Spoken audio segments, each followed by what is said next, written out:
Hello friends, आज का हमारा टॉपिक है HTML के अंदर। आज हम सीखने वाले हैं जो हमारी HTML प्रोग्रामिंग लैंग्वेज होती है, क्या वो एक केस सेंसिटिव प्रोग्रामिंग लैंग्वेज होती है या फिर non case sensitive programming language होती है। इसको हम डिटेल में समझते हैं और आपको पता भी चल जाएगा कि हमारी HTML किस प्रकार की लैंग्वेज होती है। HTML is not case sensitive language. जो हमारी HTML होती है ये केस सेंसिटिव लैंग्वेज नहीं होती है। केस सेंसिटिव लैंग्वेज कहने का मतलब क्या है, यानी कि जो HTML होती है एक नॉन केस सेंसिटिव लैंग्वेज है। इसमें चाहे आप स्मॉल में लिखें कोई भी चीज या फिर कैपिटल में लिखें, दोनों का मतलब क्या होता है, सेम होता है, कोई एरर नहीं आता है। जैसे कि अगर मैंने क्या किया, स्मॉल लेटर में ए लिखा, उसके बाद ए कैपिटल में मैंने लिख दिया, कहीं पर स्मॉल लिखा है कहीं कैपिटल लिखा है, तो इससे कोई इफेक्ट नहीं पड़ेगा। ये क्या करेगा, दोनों का मतलब सेम समझेगा कि दोनों का मतलब क्या है, एक ही है।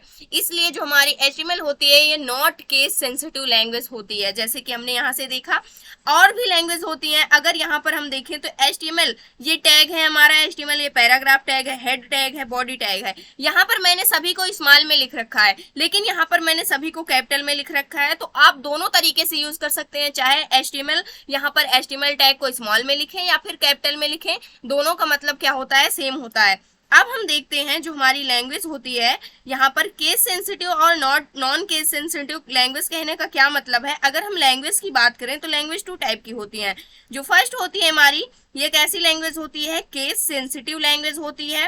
एंड सेकेंड जो होती है हमारी वो कैसी होती है, सेकेंड जो होती है हमारी वो नॉन केस सेंसिटिव लैंग्वेज होती है, नॉन केस सेंसिटिव लैंग्वेज। अब इन दोनों में क्या डिफरेंस होता है, यहाँ पर केस सेंसिटिव कहने का ये मतलब है अगर आप कोई भी चीज स्मॉल या कैपिटल में लिखते हैं तो जो हमारी केस सेंसिटिव होती है इसमें ए का मतलब अलग होता है और कैपिटल ए का मतलब अलग होता है। दोनों का मतलब क्या होता है, अलग अलग होता है। लेकिन जो हमारी नॉन केस सेंसिटिव लैंग्वेज होती है इसमें ए एंड ए इन दोनों का मतलब क्या होता है, सेम होता है। जो हमारी केस सेंसिटिव लैंग्वेज होती है जैसे हमारी सी हो गई, C++ हो गई, उसके बाद जावा हो गई और हमारी क्या हो गई, जावा स्क्रिप्ट।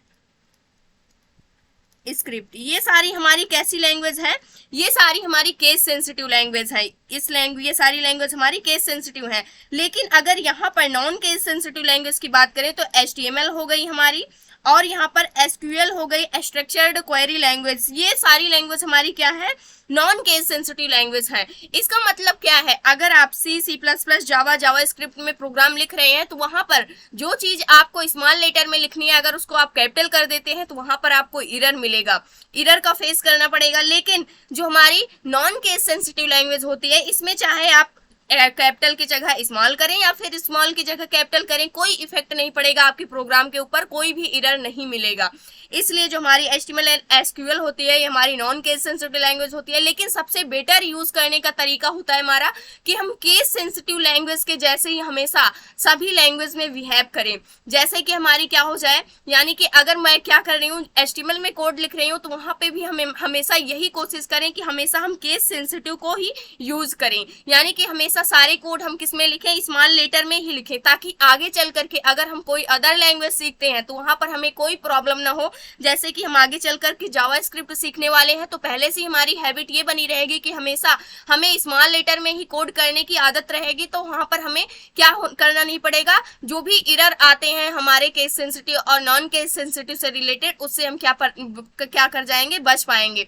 इसलिए हमेशा ये कोशिश कीजिए कि हमेशा क्या करें, आप जो भी कोड लिखें वो स्मॉल लेटर में ही लिखें। अगर मैं यहाँ पर आपको यहाँ पर कोड के जरिए समझाने की कोशिश करूं तो यहाँ से आपको अच्छे से समझ में आ जाएगा। मैंने सबसे पहले बॉयलर प्लेट कोड को जनरेट कर लिया, उसके बाद मान लो मैंने यहाँ पर एक पैराग्राफ टैग बनाया और इसको मैंने क्या बना दिया, कैपिटल में बना दिया जो हमारा पैराग्राफ टैग है, और मैंने यहाँ से लिख दिया this is my first page, ये मैंने दे दिया। उसके बाद मैंने इसको क्या कर दिया, सेव कर दिया।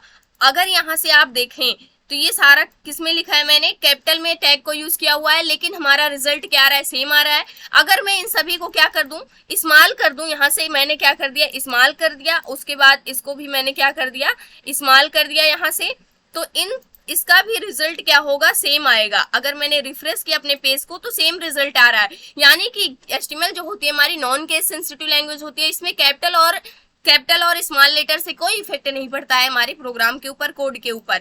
अगर मान लो यहाँ पर हेड टैग दिया गया है, मैंने इसको कैपिटल में लिख दिया, हेड टैग को मैंने क्या कर दिया, यहाँ से कैपिटल में लिख दिया, एक को ही लिखा है और इसका यानी कि स्टार्टिंग वाला नहीं लिखा है, फिर भी कोई इफेक्ट नहीं पड़ेगा, हमारा रिजल्ट जो है वो सेम आएगा।